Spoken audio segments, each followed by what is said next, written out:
Y Sosimo, ya pasando a nuestro tema principal, pues el día de hoy nos presentas este reportaje, importante seguimiento a lo que está pasando en la Universidad Autónoma de la Ciudad de México, un proyecto muy noble, hay que decirlo, en materia educativa, porque busca romper con estas inercias que tenían las universidades públicas de elegir a quienes ingresan a las mismas a partir de pues estos exámenes que siempre acaban dejando dudas y sobre todo acaban pues siendo muy elitistas y sacando o quitándole la posibilidad a decenas, centenas, hasta miles de jóvenes que no pueden acceder a la universidad. En este caso, en tu seguimiento a lo que está pasando en la Universidad Autónoma de la Ciudad de México, donde la gente ingresa por sorteo, es decir, siempre se tiene la posibilidad de ingresar aquí, además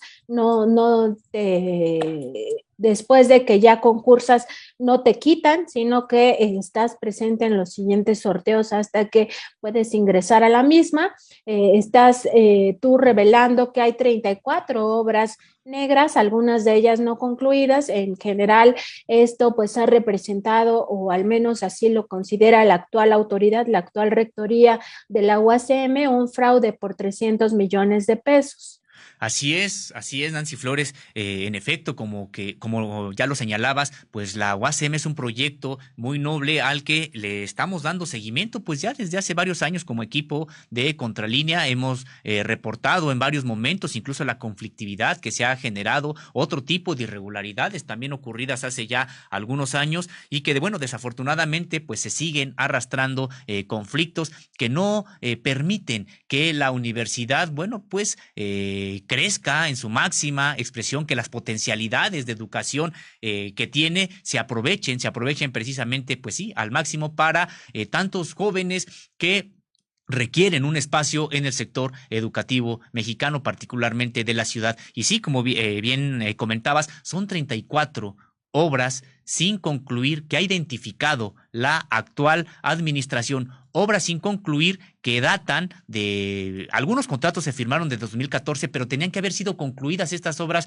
entre 2016, 2017 o 2018 y resulta que pues que no están concluidas y no nada más es de que no estén concluidas, sino que además no hay ahora los recursos para seguir en su conclusión y que por lo tanto pues son obras que ahí a la intemperie, en obra negra, pues están deteriorando, hay tuvimos la oportunidad en una visita que hicimos como equipo de Contralínea, en el que estuvo también presente Javier Alvarado y del cual vamos a estar pasando algunas imágenes ahorita en la transmisión que él estuvo recogiendo imágenes de cómo se encuentran las obras. Bueno, pues nos damos cuenta de que hay unas ya con mucho deterioro,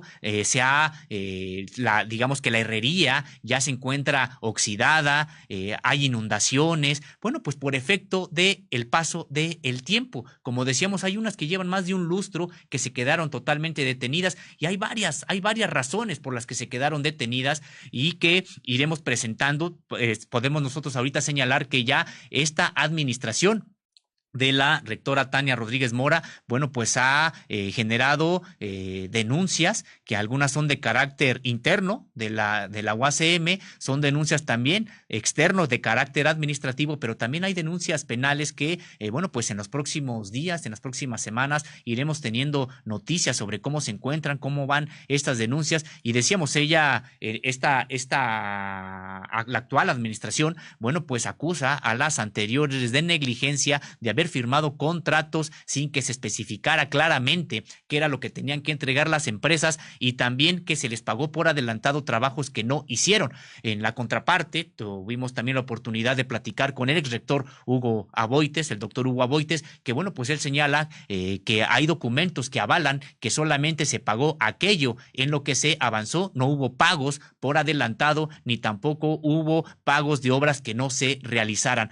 Bueno, pues tendríamos que señalar que será la autoridad la que determine quiénes son los responsables de que sí es un desfalco evidente, porque como decíamos, tuvimos la oportunidad de ir a varios planteles, pero particularmente el de San Lorenzo Tezonco, el de San Lorenzo Tezonco, bueno, pues vemos que medio predio, que es un predio muy hermoso, es un predio importante en el número de hectáreas que hay ahí, pues medio predio está sembrado, digamos, con obras que están sin concluir y que no pueden ser utilizadas por la comunidad universitaria. Vemos lo que iba a ser una biblioteca o lo que tendría que ser una biblioteca y esperemos que se recupere como biblioteca. Vemos lo que tendrían que ser un aula para el área de ingeniería de las propias carreras de la universidad, a edificios que tendrían que ser aulas y que ya están, digamos, ahí sí se parece ya un edificio de aulas, pero le faltan los ventanales, le faltan los cristales, etcétera, y no se puede utilizar.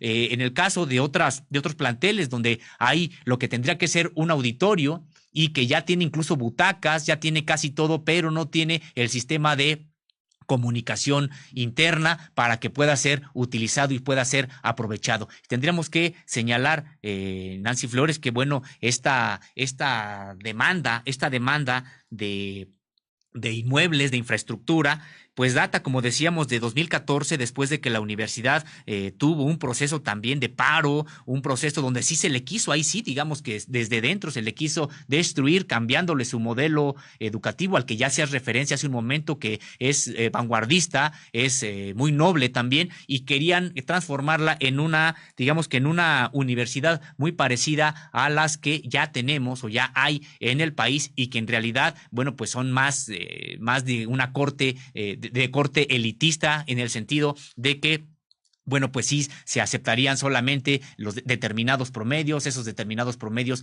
tienen detrás, pues, a veces un soporte económico importante y dejan fuera a la mayoría de la población. Decíamos que esta infraestructura, bueno, pues es algo que demandaban los 146,000 estudiantes que la integran, más de 900 profesores y que, bueno, pues ya tiene una comunidad universitaria importante y que veremos que serán ahora las autoridades y qué bueno que así sea quienes señalen quiénes son los responsables de este desfalco a la universidad. Las autoridades actuales señalan que son las que lo precedieron por todas estas irregularidades que hemos señalado. Por su parte, Hugo Aboites, quien fuera rector en este periodo donde se contrataron la mayoría de las obras, señala que de estas obras debieron de haber sido retomadas por las administraciones posteriores que le sucedieron y que la responsabilidad de que ahora se encuentren así es porque no se hizo nada al respecto. Si te parece, Nancy Flores, empezaríamos a ver las entrevistas que tuvimos tanto con la rectora Tania Rodríguez como con Hugo Aboites, o si es que tienes algún comentario que hacer al respecto. Pues nada más decir, Sósimo Camacho, que pues lo lamentable es que cuando estas infraestructuras están a la intemperie sin que se esté dando ningún tipo de mantenimiento o pues concluyéndolas, pues al final acaban siendo inservibles por precisamente los desgastes que la propia naturaleza va teniendo, y en estas imágenes que nos han estado presentando los compañeros de la producción, Javier Alvarado, quien estuvo ahí presente tomando o recogiendo estas imágenes, pues claramente se ve como pues algunas de ellas ya presentan oxidación o incluso pues ya están llenas de maleza, y pues todo eso va a dificultar al momento de que ya se tenga el recurso para recuperarlas, pues poder hacerlo, porque esto va a tener un costo adicional, que será quizá derrumbar lo que ya estaba construido para construir nuevas infraestructuras que sí tengan la calidad para soportar también inclemencias del tiempo, pero también temblores y otros fenómenos de la propia naturaleza. En un momento más vamos a tener más imágenes sobre el deterioro de estos inmuebles. Estuvimos incluso dentro de algunos de ellos donde se nota pues todavía un deterioro mayor por efecto de las inundaciones, por efecto de las lluvias, por efecto de el polvo que se acumula por el viento, etcétera. Pero si te parece, Nancy Flores, pasamos con un primer corte, esta entrevista que tuvimos con la actual rectora Tania Rodríguez Mora. Ella es socióloga por la UNAM y doctora en sociología por el Colegio de México. En este primer corte, bueno, pues ella nos señala cuáles son lo que considera las causas de que haya obras no concluidas actualmente en la Universidad Autónoma de la Ciudad de México. Vamos a ver y escuchar. Nos dimos cuenta desde los salones y desde las clases. Yo quiero decir que yo soy profesora desde la fundación de la universidad. Siempre digo que ahora trabajo en la rectoría, que trabajo en la UASM siempre, pero ahora en la rectoría. Pero digamos, yo me pienso como profesora, ¿no? Eso es lo que somos. En una gestión de gobierno universitario donde estamos llamados a participar y hacernos cargo, casi diría yo que en algún momento por turnos, de la responsabilidad de conducir la universidad. Somos una comunidad pequeña de profesores, somos unos 900, ¿no?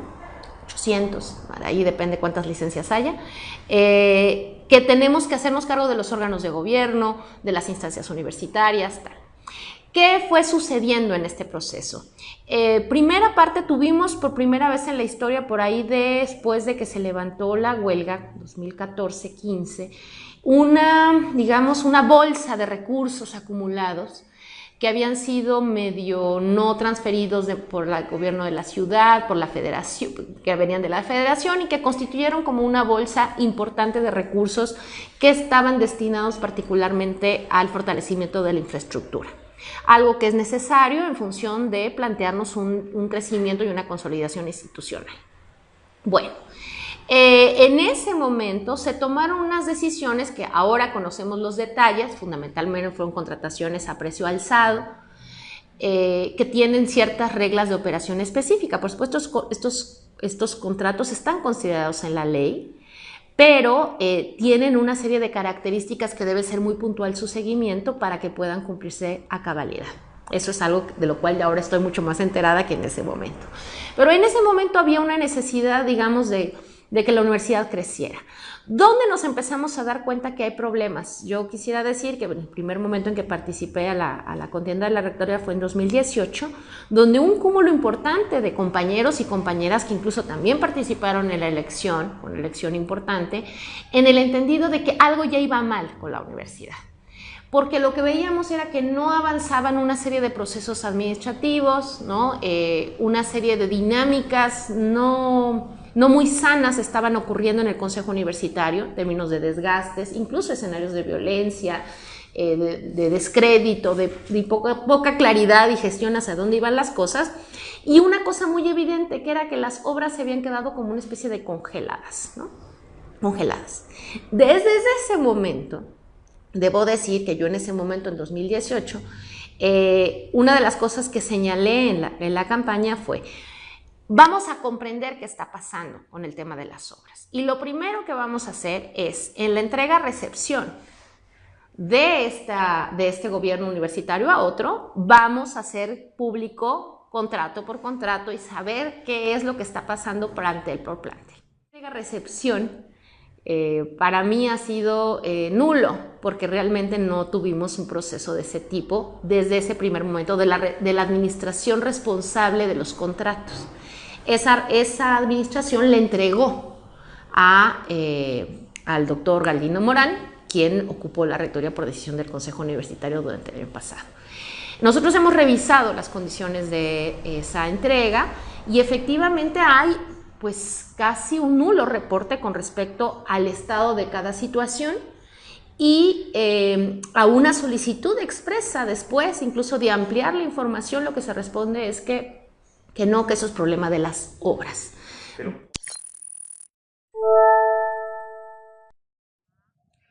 Pues ahí señala la actual rectora de la Universidad Autónoma de la Ciudad de México, la doctora Tania Rodríguez Mora, bueno, pues que era evidente, porque las obras no avanzaban, era evidente desde hace años que había irregularidades, y señala ella que al llegar a su administración empezaron, bueno, pues a pedir cuentas y se encontraron con que el proceso de entrega-recepción no había sido el adecuado y hay documentos que, pues que también hacen falta, Nancy. Eso sí, muy también destacar de estas declaraciones, pues que ella dice también la importancia no solo de revisar lo que estaba mal, sino también de cómo se va a planear el rescate de las mismas. Así es, muy importante destacar esta parte, porque no se trata nada más de decir, bueno, ya está mal, sino a ver, ahora qué hacemos con ello. Y sí, vamos a ver un segundo corte de esta entrevista con la doctora Tania Rodríguez Mora, en donde, bueno, pues ella señala que los contratos, no, aunque existen, los que existen no son claros. Veamos.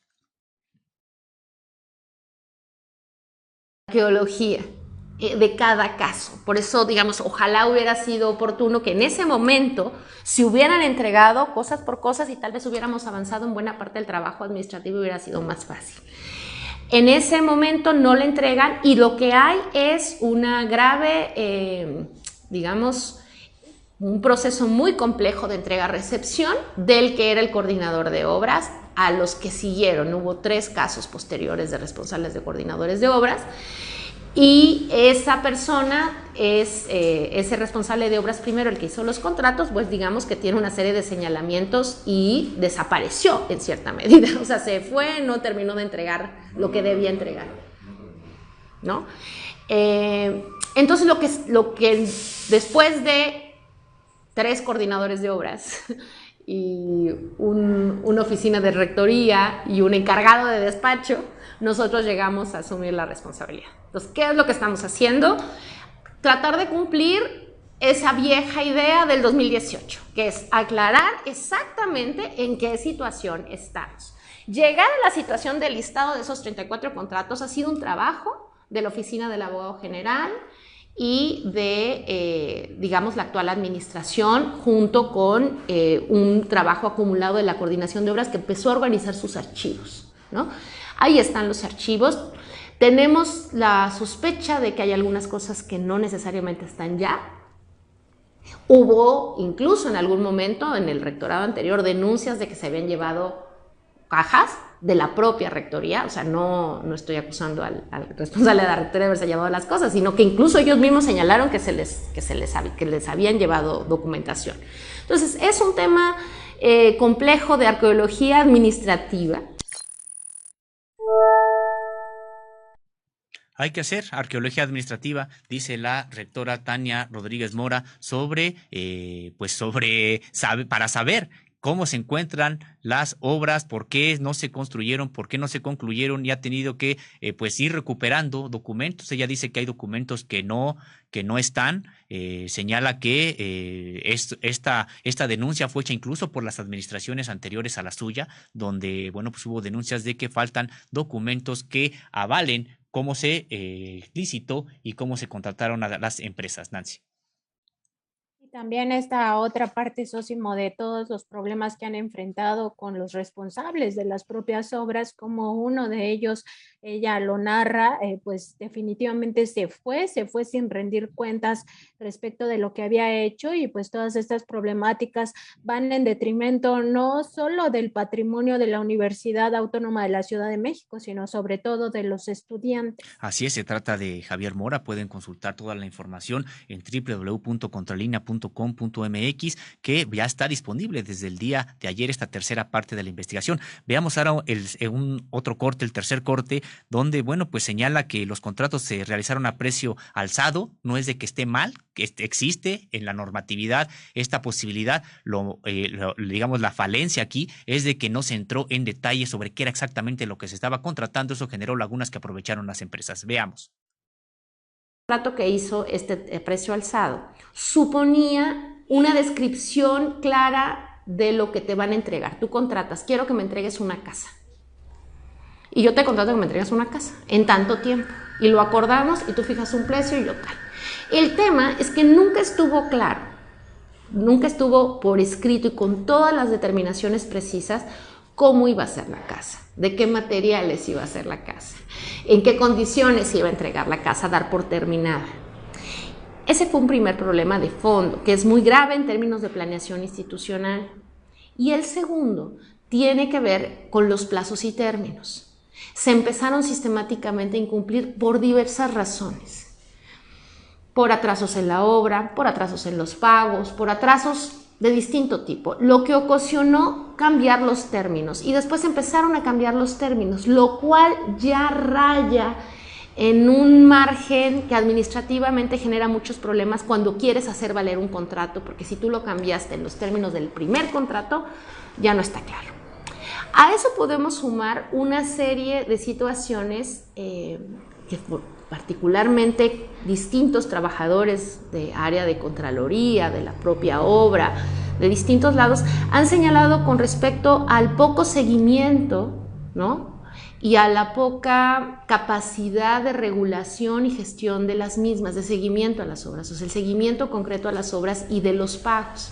Con lo cual tenemos diferenciales enormes entre lo que nos dicen que está entregado y la calidad de esta entrega versus lo pagado. Si tenemos porcentajes de avances de obra del 40% con pagos del 70% o del 80%, ¿no? Y luego saber si este 40%, no sé si estoy siendo clara en mis datos, estoy tratando de ser clara, si este 40% es realmente lo que la universidad en algún momento pidió. Como eso no está del todo claro, no quedó bien fundamentado, es decir, hagan una biblioteca, ajá, ¿de qué material? Piso de mármol, de madera, de concreto, o sea, los diseños no están. Y eso ha generado una enorme cantidad, digamos, de problemas. Ir destrabando caso por caso supone un esfuerzo jurídico enorme para la universidad. Vamos a seguir escuchando. En términos legales, las 34. En términos de detalles, hay algunas que les faltan, digamos, pocas cosas, por ejemplo, el laboratorio, el auditorio de Casa Libertad. Diríamos que está, sí parece auditorio. Ahora, ahí es donde vienen los detalles. Se estableció con claridad si le ponías voz y datos, por ejemplo, o no incluía el voz y datos. Ese tipo de detalles son los que no están. Sí se entregaba en términos de las condiciones de seguridad. Todas esas cosas en muchos casos no están claras y hemos tratado de irlo cerrando. Yo diría que las situaciones más graves están en el plantel del Valle, ¿no? En una parte del plantel Cuautepec, de la obra del plantel Cuautepec, y fundamentalmente en San Lorenzo Tezonco, que es la obra pues con la mayor cantidad de dinero y en términos de metros cuadrados también más extensa. No se pueden utilizar, prácticamente es un patrimonio que no puede ser aprovechado por la universidad. En algunos casos tiene deficiencias, por ejemplo, te cuento el caso del Valle. Ese era nuestro auditorio emblemático, porque más es por cómo está distribuida la universidad, que es el papel que tenemos en la ciudad y estamos muy contentos y orgullosos de ello, pero para hacer eventos donde va gente externa, pues la verdad es que la gente difícilmente se mueve hasta San Lorenzo o hasta Cuautepec. Y entonces del Valle cumplía mucho un poco ese papel de cara externa y además para la propia comunidad del Valle pues era un espacio porque es un plantel pequeño. Bueno, ese plantel, ese auditorio que es tan importante, se hizo una cotización, era pues un emblema muy relevante de la universidad y por ejemplo el proyecto no tiene claro un desarrollo de cómo iba a ser el auditorio en términos de cosas muy básicas, iluminación, o sea es un auditorio. O sea, que tenía una estructura incluso como de teatro un poco. Bueno, no hay un proyecto acabado de cómo debe ser. Y lo peor, incluso no se estableció ni el proyecto arquitectónico y no se contempló el equipamiento. Entonces, por ejemplo, se quitaron todas las butacas, se pusieron en un patio, se mojaron por años, se echaron a perder y no se contempló cómo iba a ser la butaquería. Es decir, ese tipo de situaciones se repiten en distinto nivel de gravedad en las áreas. Entonces, ahora el auditorio pues está en obra negra, ¿no? Sin butacas y en un pleito legal. Estamos a punto de resolverlo porque para nosotros es justamente como un emblema esa. Pues ahí están las irregularidades principales que ha considerado la actual administración de la rectora Tania Rodríguez en el sentido de que se adquirió o se firmaron contratos sin que se especificara exactamente qué era lo que se estaba adquiriendo. Es decir, dice ella, bueno, pues se adquirió, quiero una biblioteca y pues les entregan un edificio en el que parece biblioteca, pero le faltan muchas otras cosas para que pueda funcionar, Nancy. Y la falta, pues, de esta precisión ha llevado precisamente a este fraude por más de 300 millones de pesos. Y destacar, Sosimo, de estas palabras de la rectora, también como dice, el hecho de que no se especificaran cosas, pues, hacía posible que las empresas entregaran menos. Es decir, que el hecho de que no se especificara esto de voz y datos, por ejemplo, que es lo que ella pues ejemplifica, derivó en que esto pues sea un faltante y después sea la propia universidad la que no puede hacer uso de estas instalaciones. Veremos también cómo se van recuperando las mismas por el bien de la propia comunidad universitaria, porque como bien dice ella, pues estas planteles han sido distribuidos estratégicamente para que toda la población de la Ciudad de México tenga acceso a estos, y pues el hecho de que no estén las aulas, de que no estén los laboratorios, de que no estén las bibliotecas bien funcionando y en algunos casos pues ya literal en obra negra, pues significa que los estudiantes no tienen acceso a estos recintos. Pues sí, veremos ahora qué es lo que dice la rectora, cuáles son los pasos a seguir para ir resolviendo esta situación, y también se refiere a deslindar responsabilidades. Veamos. Ha sido, digamos, tratar de hacer tres cosas que tienen que ir de la mano y que priorizarlas es complicado en términos de las posibilidades jurídicas. La primera es, por supuesto, priorizar el uso de los espacios. O sea, esto que tú estás preguntando. O sea, no se usa y es patrimonio y la gente lo necesita, ¿no? Entonces hay que tratar de habilitar los espacios lo antes posible para que puedan usarse. Esa es una primera cosa. Pero eso supone problemas legales en muchos casos o problemas de aceptación de entrega de obras. Por ejemplo, esa obra se aceptó como entregada, ¿no? Y ahora tenemos que disputar toda esa situación y la estamos litigando, se está litigando, ya nos demandaron, nosotros contrademandamos, ahí está y no sé cuánto vaya a tardar eso. Dos, saber la verdad, saber qué pasó, ¿no? Saber cuánto dinero queda, qué vamos a hacer y establecer la ruta además de saber qué vamos a hacer. Pues si no había plan arquitectónico, bueno, pues entonces hay que hacerlo y hay que volver a hacer una cotización y hay que ver dónde está el dinero y bueno, entonces hacer ese plano. Y luego el tercero, eventualmente deslindar responsabilidades, lo que supone también toda otra ruta jurídica absolutamente compleja y que involucra áreas que no corresponden a la administración. Es decir, en el mejor de los casos lo que hemos hecho, y hemos tratado de ser muy claros también en ello, es decir, encontramos esto en esta situación y esto podría haber aquí incurrir en alguna responsabilidad y notificarla al área que corresponde. Fundamentalmente son dos, en los casos de la defensa externa, cuando se constituyen delitos de orden comercial, penal o de responsabilidad civil, la oficina del abogado, y cuando corresponden a la función pública, la Contraloría, ¿no? Contraloría que, por cierto, estaba incompleta por años, estuvo suspendida en una interpretación jurídica también creo muy inadecuada en términos de que no tenía, como diríamos vulgarmente, dientes para sancionar, y que nunca dejó de tenerlos en ciertas ámbitos concretas de responsabilidad, pero la Contraloría un poco dejó de hacer por mucho tiempo el trabajo que debía haber estado a la altura de hacer, de seguimiento, de contrapeso, de control.